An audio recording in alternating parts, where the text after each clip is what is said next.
It is time for another weekly vlog. What am I reading this week? What am I doing this week? Let's find out.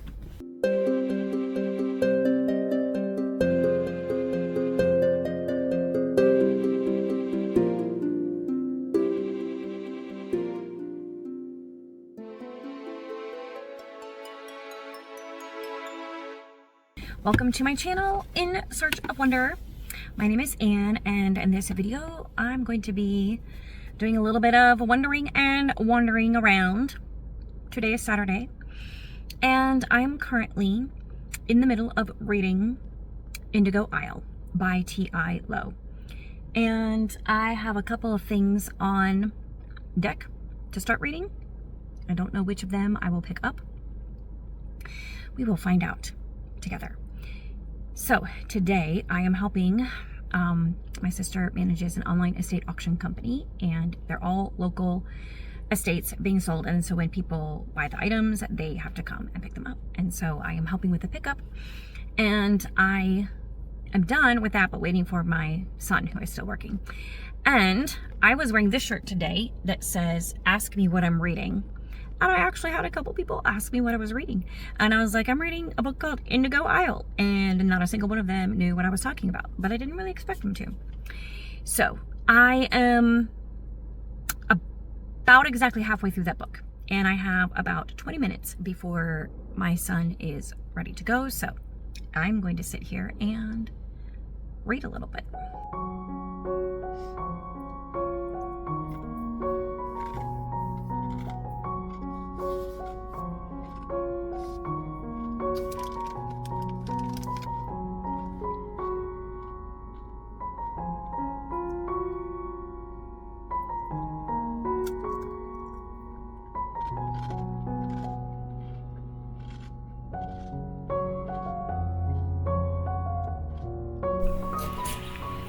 These are the gardens at the house where the pickup was. So beautiful. Whoever lived here really seemed to love gardening and loved flowering bushes and trees, and it was really gorgeous.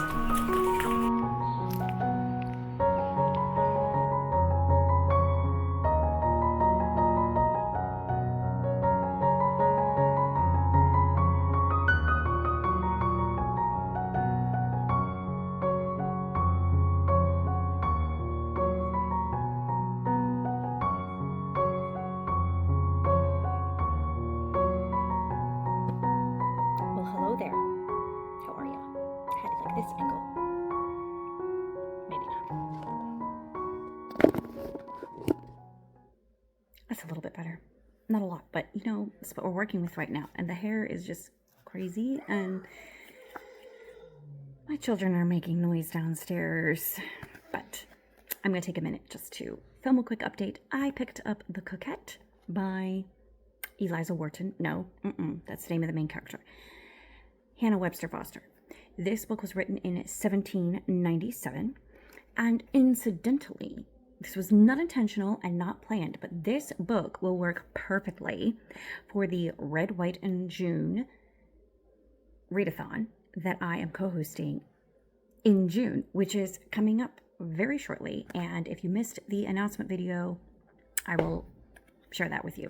I will link to it so that you can find all the information and join it. This would work perfectly because it was written at the very tail end of that time in 1797. Speaking of which, I'm getting super Lady Susan vibes from this story. First of all, it's epistolary.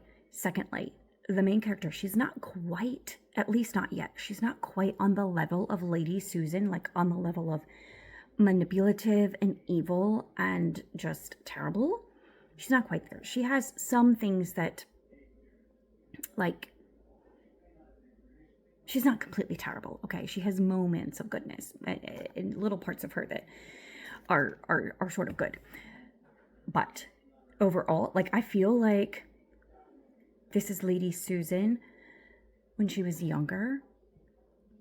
And then you read Jane Austen's Lady Susan, and that's when she was older.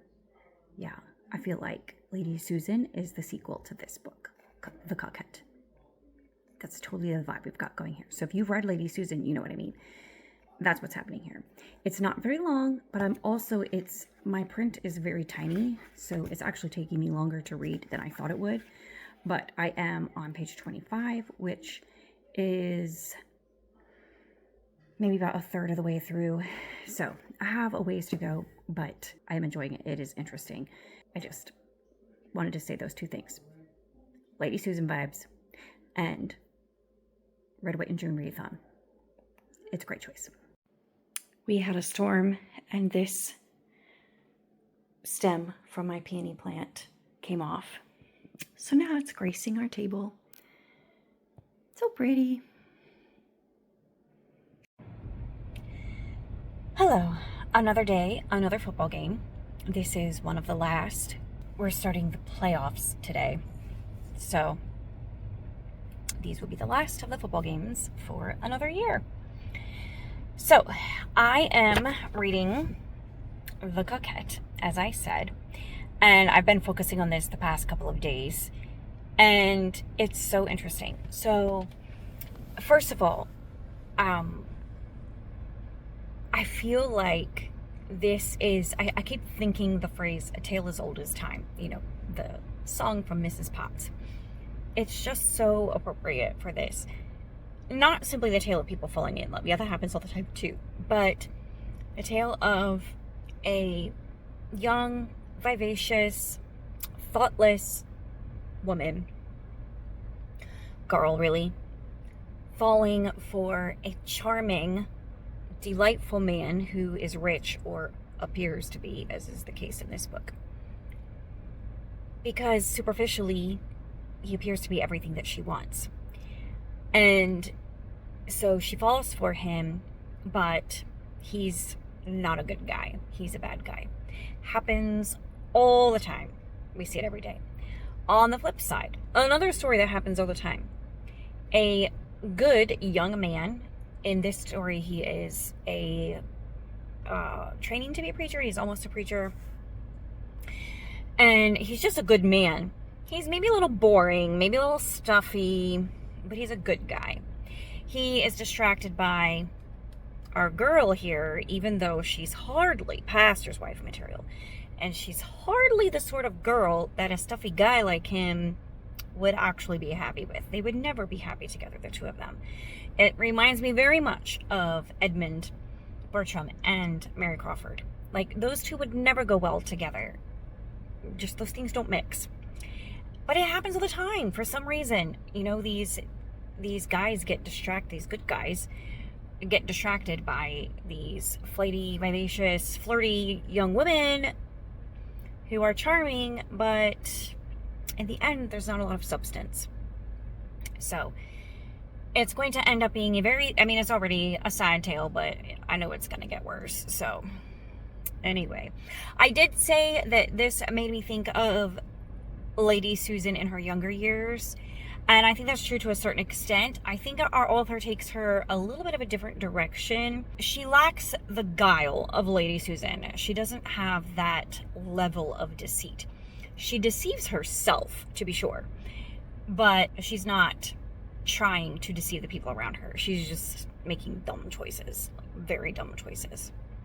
And she's justifying it all to herself. Again, like, I feel like that part is so well done. The way she justifies herself, and the people around her who try to warn her, and the way that it's all so really well done in that respect. Like, it's the sort of thing that you see happen in real life, but is playing out on the pages of this book via letter format, which she does very well. Like, you can catch the voices of the different people who are writing, because there's 4 or 5 different characters who are writing in this story, and she does a great job of capturing their voices, so you always know who it is writing the letter. However, there is the drawback of they are letters. It's more realistic than, say, Pamela by Samuel Richardson, which those letters were hard, like, nobody would write like that. Like, nobody. These are more realistic as letters, definitely getting closer to reality, but still, like, entire conversations are relayed. I don't understand why authors do that. People would not relay entire conversations in a letter, except for very short ones. It would be more like we talked about this and we talked about that and we discussed this and we discussed that, but actually writing out entire dialogue, I don't think so. I mean, maybe some people do, and back then probably it happened more, but in every single letter, I doubt it. Anyway, that's the drawback. The other drawback is that in this edition, at least, I don't know about other editions, but in this edition, there is no, and I'm assuming this is original, there are no quotation marks. I don't know if they had not come into use yet, right, when this book was being written, but in the letters, and they're just long paragraphs. There's not even divisions of paragraphs. Long paragraphs of this person said that, then this person said that, then this, and just relaying back and forth. But there's nothing to indicate who is saying what. You have to keep track of like what they're saying and try to figure out who's saying what. And okay, they stopped talking, so now it's this person talking. I think that is a little bit of a drawback, but it is very interesting. It's very true to life. It is based on a true story that actually happened, although not a lot is known about it. However, the woman who wrote the story is apparently the cousin of the woman who is the main character, so presumably she knew what was happening. And nobody actually knows for sure who exactly was the man that our main character ended up falling for, Eliza. And it's a fictional person in this one, completely fictional. But in real life, the man that she got involved with, he was a married man. The man that she got involved with was actually, get this, one of Jonathan Edwards' sons. Yes, the Jonathan Edwards of Great Awakening fame, of the sermon, Sinners in the Hands of an Angry God. Apparently his children were kind of wild, and one of them in particular is known to have multiple relationships, multiple children born out of wedlock, etc. So that was interesting.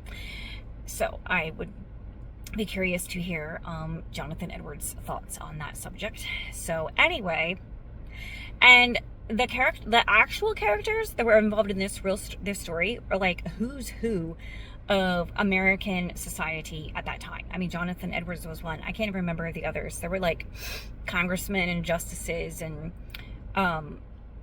Aaron Burr was not actually part of this story, but he was also related to Jonathan Edwards, and he was known to this girl, Eliza. Anyway, it's like a who's who of American Revolutionary Society. Anyway, so that's where I'm at in this book. I don't have much left. I have fewer than 40 pages, so I'm looking forward to finishing it today. I'm going to probably get started on The Pearl by John Steinbeck next, and I'm also still reading for a secret project, so a different book now, but all still part of the same secret project. So that is what I am doing right now, and now I'm going to go watch a flag football game. Is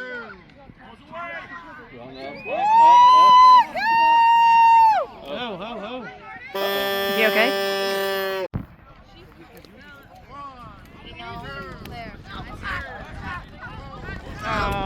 Bummer.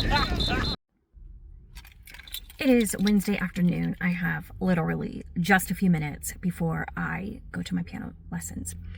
But it's a little bit of a rainy day. It was a beautiful, gorgeous day earlier, but storm is coming through, I guess. At any rate, it's gotten a little bit chilly and it's raining now. But last night I did end up finish reading The Coquette.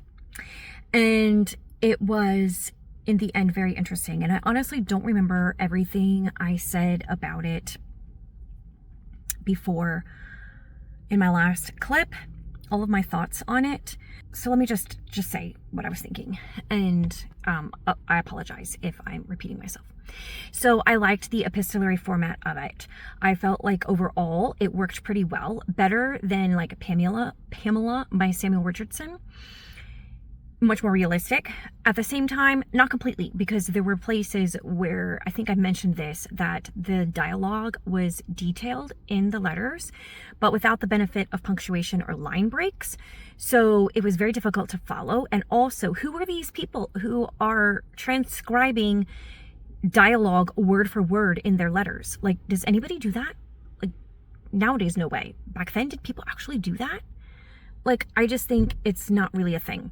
So I found that very unrealistic personally. and also hard to follow. That was the only thing in the epistolary format I didn't like. I also wondered why, and this is not the only epistolary book like this, why do we only get one side of the conversation? Sometimes we got the response, but we didn't always. Like, you knew there was a response based on the next letter, but they weren't all there. And there was one of the characters, they were constantly writing letters to this one guy, and we never got that guy's response at all. So it's sometimes a one-sided conversation. I feel like it could have been more fully fleshed out by having both sides of the conversation, but maybe she felt like that would be too much. Like, we only needed certain things to tell the story, I guess. Other than that, I felt like the letters did a really good job of showing the characters. You could really get a sense of each of their personalities and their motives and their perspective on the things. And between the different letters that she did include, you got more or less a full picture of what was happening. I think there could have been more, but you could see more than one perspective of the different situations that was happening. So I enjoyed the epistolary format of it overall, and I was like, a good epistolary novel. It was definitely more on the moralistic side of things. It was definitely a cautionary tale, but not as much as you get in later Victorian novels. I'm thinking Louisa May Alcott, for example. It's supposed to be a cautionary tale, so at the end, especially in the summarizing letters, there are these paragraphs that are definitely aimed at the reader and saying, hey, reader, don't be like this girl. Like, this is your lesson. And in much more eloquent language than that, and much more verbose, but that's par for the course with this sort of story. So you lump that in with the good and the bad. For all those reasons, I gave it 4 stars rather than 5, but I did overall enjoy the story. I liked that it was based on fact, an actual event that happened in early America. And it is a sad story, so beware of that going in. There's not a happy ending for all involved, just so you know. I did, however, really like how the author was very balanced. Like, we tend to think that our current generation is the first generation to hold men accountable for mistakes that are made, or more than mistakes, when things happen between males and females and the girl ends up feeling used. Sometimes there's just straight up abuse going on. Sometimes the lines get blurred and it's hard to know. In the end, the girl is hurt, but how much of it was intentional on the part of the man? Like, it can get very sticky, honestly.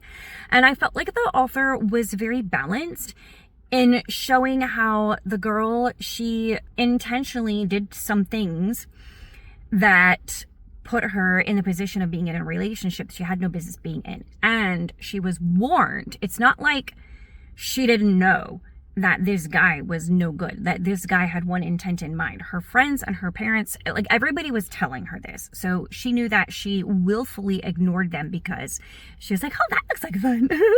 So, you know. So then the guy, however, was just known for seducing girls and for getting what he wanted and his conquests, etc. Terrible guy, scumbag. Like, his letters are like, you want to rip them up into tiny shreds and throw them in the fire in effigy. Like, just a terrible person. And so the author is very clearly placing lion's share of the blame at his door. And at the end, that's especially highlighted when all the friends and family, they remember the girl with fondness. They have forgiven her for the things that she did do that were wrong, but mostly they feel like she was greatly wronged by this guy who completely took advantage of her, who intentionally seduced her and pursued her until he got what he wanted, and then ended up in a situation where things did not end well for anybody. And also, tellingly, the author gives him what's coming to him at the end. Like, he is punished for his misdeeds. So I liked that. It wasn't just it was a careful analysis of the situation. It wasn't choosing a side or picking a stance necessarily, although there's a time and a place for that, sure, absolutely. In this particular scenario, which was a real story that happened, there was a little bit of blame to share on both parties. And so she definitely illustrates what that was in a gracious way. So overall, I enjoyed it. I'm at the library right now. I'm about to head off to my piano students, and I was looking for The Pearl by John Steinbeck. Every library in this county where I'm in has a copy of the book, except for the one I'm at. And I'm supposed to start reading it tomorrow, but they don't have it, and I don't have time to get it sent to a library where I can easily pick it up. However, I saw that it is 99 cents on Kindle, so I'm just going to get that, and I'm going to start buddy reading that tomorrow with my friend Lauren. I did find something else at the library, though. On the sales shelf, they had this. I've never actually read anything by Angela Thirkle. This one is Northbridge Rectory, but it's such a beautiful copy, and I have one more copy in this same, another book in the same edition by Virago that I picked up also, I think, at a library sale in excellent condition. Sorry, I feel a little self-conscious with these people parking and getting in and out of the car next to me, so just hiding a little bit. Anyways, so I picked this up, Northbridge Rectory by Angela Thirkle, and I do want to read by her. By her and D.E. Stevens, those are two like vintage female authors I really want to try. This one was first published in 1941, and I don't know which, I think it's part of a series, or are they standalones? I don't even know. I don't know anything, but it's a beautiful copy and in perfect new condition. So it was $1, and I'm weak, so I got it. All right, and then I'm going to sip on my coffee from Dunkin', which Dunkin' is not my usual fare, just so you know.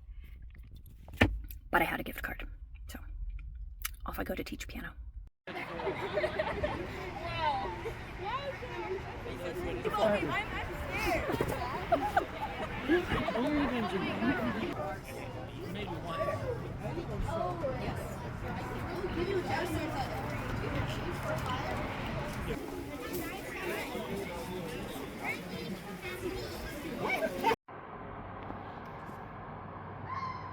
Do you hear that?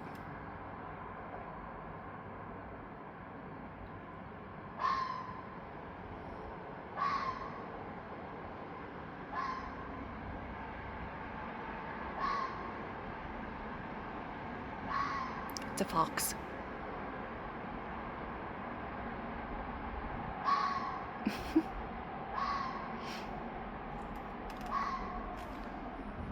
They'll make that noise for a while.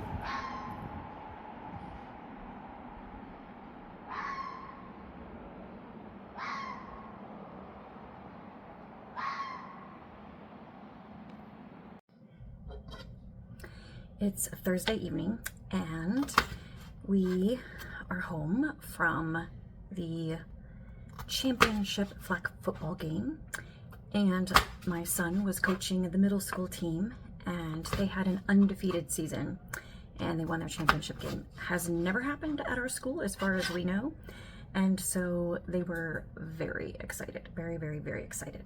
And I'm coming at you from my kitchen, preparing a meal for a fellow teacher who had knee surgery recently, and so we did a little meal train, and it's the end of a long day. I was outside and the wind was blowing my hair, and I'm not feeling super great. I have some sinus pressure going on, so I look terrible, forgive me.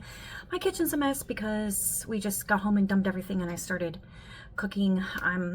The family that I'm making it for is gluten-free, so I decided to make a crustless quiche. I felt like that would be easy to be gluten-free and something simple I could whip up when I go home late. Ignore the mess over there. We don't see that. Look at the beautiful peonies. So I usually like to leave them on the bush to last as long as they can, but we've had a couple of rainstorms here, and yesterday there was a really bad one, and so the branches were breaking off. So my husband brought them all inside so we can enjoy them for a little bit longer. So they are quite beautiful. Anyway, so it was an exciting night, but now I am making this quiche. But I wanted to mention that I started reading The Pearl by John Steinbeck. So a story, sorry, laughing makes my sinuses hurt. Anyways, funny story. I looked at the library to see if they had the pearl, and I think I mentioned this in a previous clip, and they had it in every library except the one that was conveniently located for me. And so I wasn't able to get it.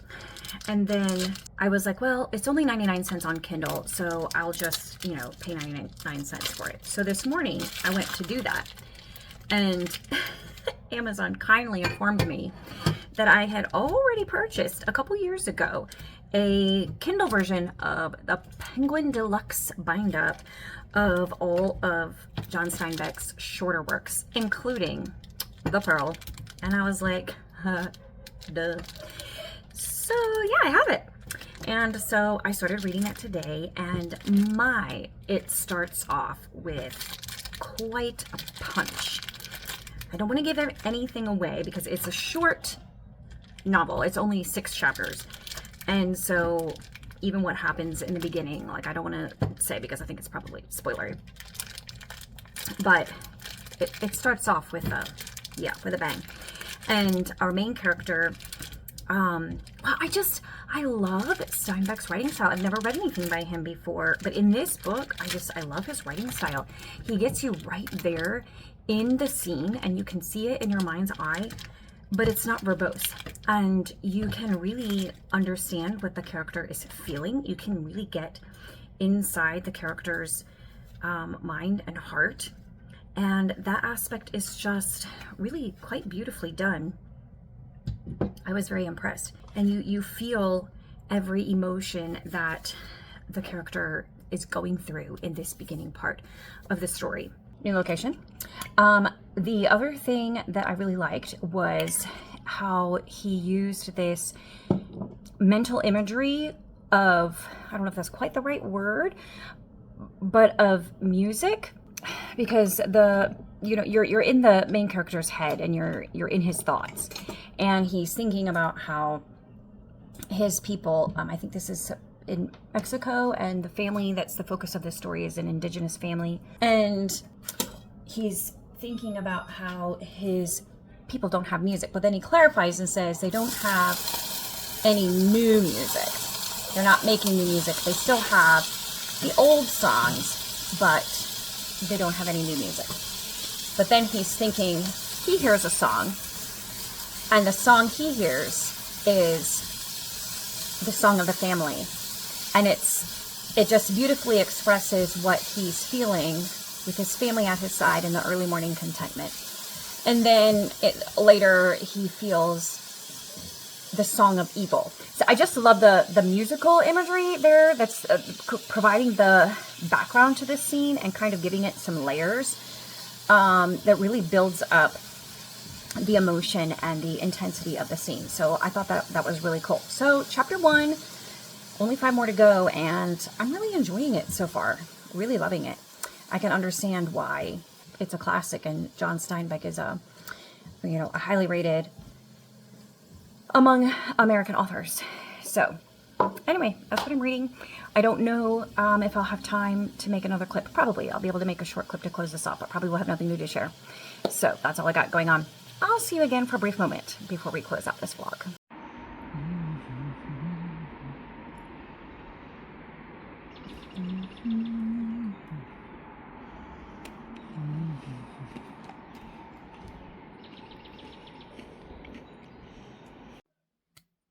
Well, we have made it to Friday night, folks. I have been fighting a sinus infection for the past several days. A friend of mine at work was saying that allergies hit her like a ton of bricks a few days ago. And that's when my sinuses started feeling pressured and were really bothering me.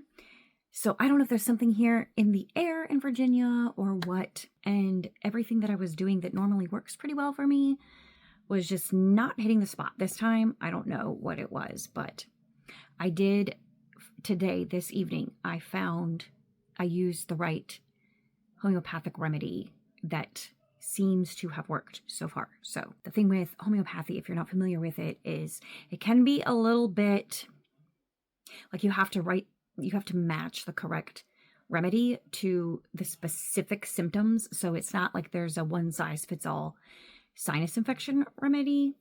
Although like there are companies that sell blends, like there's a sinus calm by Boron that typically works for me. Didn't this time. Not very well. It worked a little bit. But for single remedies, like you have to match it up with exactly the right symptoms. And the first one that I tried kind of helped a little bit. So then I kept taking it, but then it didn't help anymore at all. So today I pulled out my guidebook, which I had not pulled out before. Should have started with that. Pulled out my guidebook and I found the one that matched my specific symptoms the best and took it. And when you find the right one, it's almost like magic. Like I had been feeling this pressure behind my eye for like 2.5 days and like it's gone.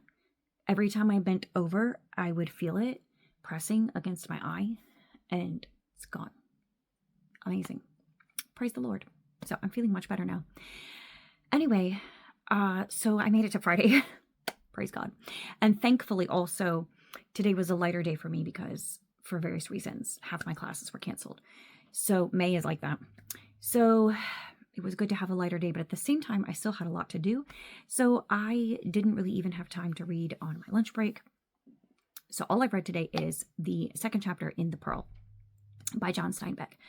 And I am really enjoying it so very much. I don't remember everything that I've said, but one thing I really like is that John Steinbeck has our main character, Kino. He has like a soundtrack in his head for, like he has, I think I mentioned this, he has a song of the family, he has a song of evil. And then into today's chapter, was it the song of the pearl? Because he was going pearl diving. I think that's what he called it. The song of the pearl, maybe. Anyway, like it's a song in his head that goes with like the pearl, you know, like the pearl that everybody wants to find, you know, not like just a good one, not just one that'll earn him a little bit of money, but like the pearl that's, you know, the one pearl to rule them all, you know, that kind of thing. So he has a soundtrack on his head and in his head as he's diving for pearls, and it's getting louder and louder. And so, you know, he's hoping to find the pearl. Anyway, so I'm loving that whole idea of having a soundtrack in your head. You know, I think that we all have like a sort of similar soundtrack. Like, I don't think it's necessarily actually music per se, although it can be, but I think it's just like those feelings, vibrations, which is a strange word to use, but I don't know what other word to use. Maybe somebody can think of a better word, like feelings that reverberate, kind of, maybe that's a better word, that reverberate inside about certain things that you feel strongly for, or things that you wish strongly for, or things that you strongly fear. Like you have those reverberations, those feelings that resonate inside you at the thought of those strong emotions. Anyway, I think it's just a really great narrative device to describe it as a song, the song of family, etc. So I really like that. Enough blathering from me. That was my week. I hope you also had a great week. Tell me in the comments, what is one thing that you were able to do this week that you really enjoyed? Maybe a book you read, or something that you did, or just something that you saw or participated in. Could be anything, something that you enjoyed this week. And I look forward to chatting with you in the comments. See you next time. Bye.